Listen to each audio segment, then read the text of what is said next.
When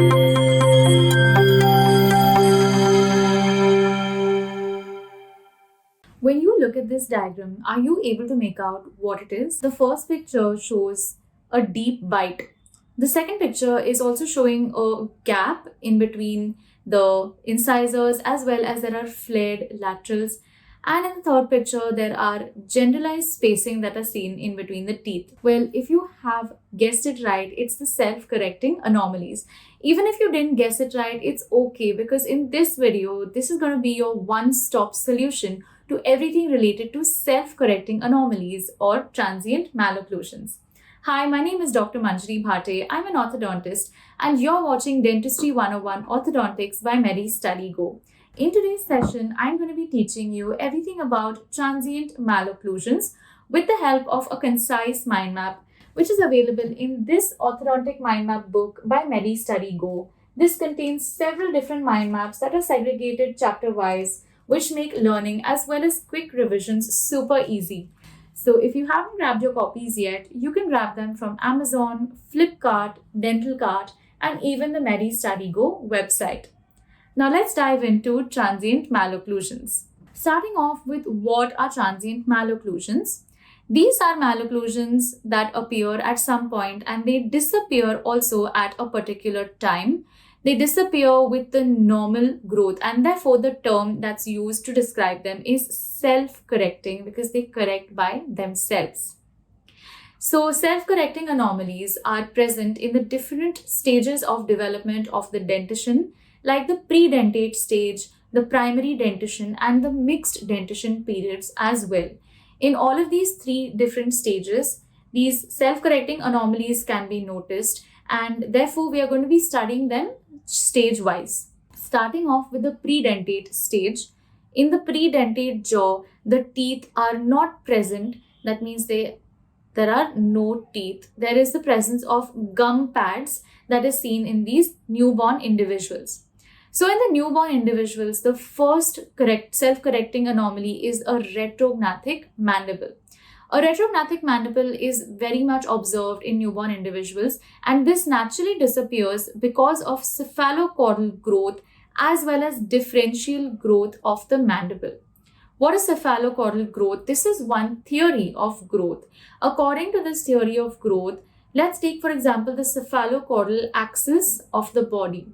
Whatever structures and parts are closer to the head, these structures grow earlier than the structures that are away from the head or that are closer to the toes. And therefore, since the mandible is slightly away from the head as compared to the maxilla, the mandible at birth appears to be more retrognathic. But as the age advances, because of cephalocaudal growth as well as differential growth, the mandible eventually catches up and this retrognathic appearance disappears. The next is a complete overlap of the maxillary gum pads. So let's see over here the gum pads. This is the upper gum pad and this is the lower gum pad. Here as you can see that the upper gum pad is bigger in size as compared to the lower gum pad. This appears because of the retrognathic mandible. There's also an open bite which is seen here, and contact is only in the posterior first molar region. That's the primary first molar region. So that was how the gum pads look in a newborn individual. Now the complete overlap of the maxillary gum pad eventually disappears by the transverse growth that is seen in the mandibular gum pad as well as in the sagittal growth. So it's the transverse that is the lateral growth as well as in the anteroposterior sagittal direction. When the mandible grows, the complete overlap will disappear. The next is the anterior open bite. So again, as we saw in this region, there is the anterior open bite, which is very commonly seen in the gum pads. This anterior open bite facilitates for the tongue positioning to come forward and will facilitate in the suckling reflex of the child. This will disappear eventually with the eruption of the primary incisor. So primary teeth finally will start erupting at around 6 months, and after this slowly eventually the open bite will disappear. Last is the infantile swallow. The infantile swallow is the swallow pattern of the infants that helps them in suckling during breastfeeding. With the initiation of function at around 18 months of age, the important point is 18 months of age. So infantile swallow starts to disappear once you introduce solid food, as well as once the normal function is initiated at around 18 months of age. So this was all about the predentate stage and the developing self-correcting anomalies in that stage. Now let's move on to the primary dentition. The primary dentition is characterized by a deep bite. This deep bite is the increased overlap of the maxillary central incisors to the lower central incisors in the primary dentition. This will slowly correct itself by eruption of primary molars as well as attrition in the incisal edges. So now let's have a look. So if this is the upper central incisor in the primary dentition, and this is the lower central incisor. As you can see here, the vertical is quite a lot. This means that there's a deep bite which is present in the primary dentition. Eventually what happens is around the ages of 6 years, there will be an attrition that is seen in this region of the incisal edges, and the upper and the lower incisors will come in more of an end-on relationship. So this is the end-on relationship that is obtained because of the attrition of the incisal edges. This helps in removing the deep bite. Plus, in the posterior segment, when there's eruption of the primary molars, in that situation, there will be a balancing of the vertical dimension and the deep bite disappears. Next is the increased overjet. Again, in a primary dentition, there is slight amount of increased overjet. This disappears by a more forward growth of the mandible. So as I mentioned, that as growth continues and as time passes, the mandible is the one who is going to grow more as the time passes, and therefore there will be a forward growth of the mandible, which facilitates to reduce the increased overjet. Next is flush terminal planes. Flush terminal planes is the relationship of the distal surfaces of the primary second molars that is seen here. So these are the distal surfaces of the primary second molars. As you can see, they are in the same vertical plane, and this will eventually be converted into the class 1 molar relationship in the permanent dentition by early mesial shift. So flush terminal planes they disappear and they get converted into a class 1 permanent molar relationship by early mesial shift. The last is spacing. Spacings are most common in the primary dentition. There are 2 types, physiologic and primate spaces. These spaces are there and they disappear by the eruption of the permanent successors. So as the permanent teeth erupt in place of these primary teeth, since the permanent teeth are wider than their primary counterparts, they eventually end up taking these physiologic spaces, and this is how the spacings also disappear. This was all about the primary dentition. Now let's move on to the mixed dentition period. Very, very important. First is deep bite. Even in the mixed dentition period, a deep bite is seen. As you can see in this picture here, there's a deep bite that is shown by an increased overlap. Physiological bite raise occurs at 6 and 12 years with the eruption of the first and the second permanent molars. So just like how it occurs in the primary dentition, in the mixed dentition as well, with the eruption of the first and the second permanent molars, there will be a physiologic bite raising. Bite raising means that the deep bite becomes normal overbite. So that's how the deep bite disappears. And also the overlying gingival pad of tissue will act as a bite raiser. So the gingival pad that overlies before the eruption of the first and the second molars, that gingival pad will also act as a bite raiser. The next stage, very, very important, is the ugly duckling stage. A lot of questions are asked on this.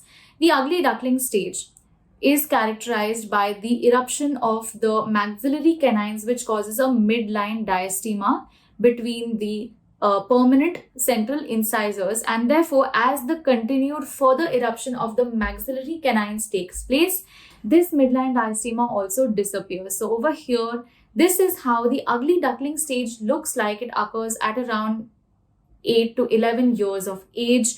Here there's a midline diastema, and also the lateral incisors, the permanent maxillary lateral incisors, become flared out because their roots are merging in a mesial direction.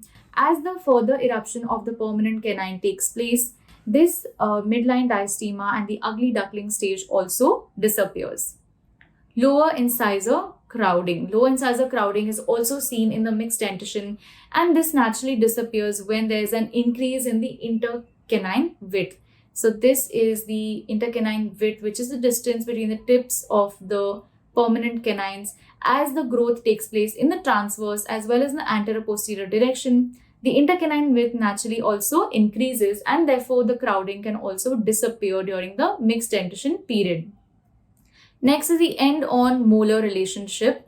This can change itself with late mesial shift. So as we studied in the previous lecture for mixed dentition period, the early mesial shift is responsible for making a class 1 molar relationship. But in case you don't have spaced dentitions in the primary dentition, how does the molar move mesially? It uses this late mesial shift, and it uses the leeway space of Nance. So the leeway space of Nance is what is used for this late mesial shift. This is a very important question. Finally, last is the edge-to-edge relationship at around 6 years of age. That is the flush terminal plane relationship. This will disappear and establish class 1 by both late mesial shift and differential jaw growth. So it's not just the late mesial shift, but it's also differential jaw growth. That means the increased jaw growth, which creates slight spaces, and this is how the edge-to-edge relationship can disappear.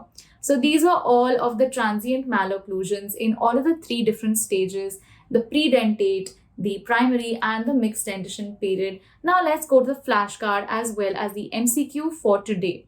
A retrognathic mandible at birth, which later self-corrects, is explained by which growth principle? Option A, mandible never grows after birth. Option B is the catch-up growth of the mandible, which means that at birth the mandible is smaller in size than the maxilla, but later on the mandibular growth occurs, which makes it bigger than the maxilla. Option C, the maxilla grows faster than the mandible throughout life. And option D, the mandible only grows at or after the age of 18 years. So let's see what the answer for this MCQ is. Option A, the mandible never grows after birth, highly impossible. Option C, maxilla grows faster than the mandible throughout life. Again, the keyword here, throughout life, that is not true at all. The maxilla does not grow faster than the mandible throughout life. Option D, the mandible only grows after the age of 18. That's also false. So the answer is the catch-up growth of the mandible, which means that initially at birth, the mandible is smaller in size than maxilla, whereas after birth, the mandible catches up in its growth, which leads to a greater growth in the mandible than the maxilla. So at birth, the mandible is much smaller. It has a retrognathic appearance and a class 2 tendency. Class 2 tendency is referring to the skeletal pattern where the maxilla appears prognathic and the mandible appears retrognathic. This is seen at birth. This is a normal newborn tendency. Catch-up growth is characterized by how the mandible later on grows faster as compared to the maxilla. And this gap progressively closes, the gap between the growth and the gaps between the maxilla and the mandible, and therefore a proper class 1 relationship can be achieved. So that's attributed to the catch-up growth. Now we come to the flashcard.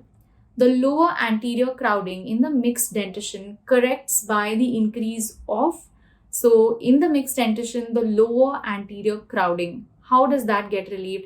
It is by increase in the intercanine width, a very, very important flashcard. So that was all for today's flashcards, MCQs, and the whole self-correcting anomalies. But if you want to study more about this topic, you can head to the Medi Study Go app, which is available for download on the App Store and the Play Store. And you can access more study material like the mind maps, notes, videos, flashcards, and MCQs. And the best part is that this app is completely free for use. Another important feature is that if you're confused about certain topics and you keep going wrong in some MCQs, you can actually make your own flashcards. Once you make your own flashcards, you can keep referring to them and you can make your own notes as well, customize them in this Medi Study Go app. So do check it out. And if you've liked this video, don't forget to hit the like button, subscribe to our channel, and share this with all of your friends. This is Dr. Manshri Bhate signing off for today. Until I see you next time, keep studying and keep practicing with Medi Study Go. Thank you.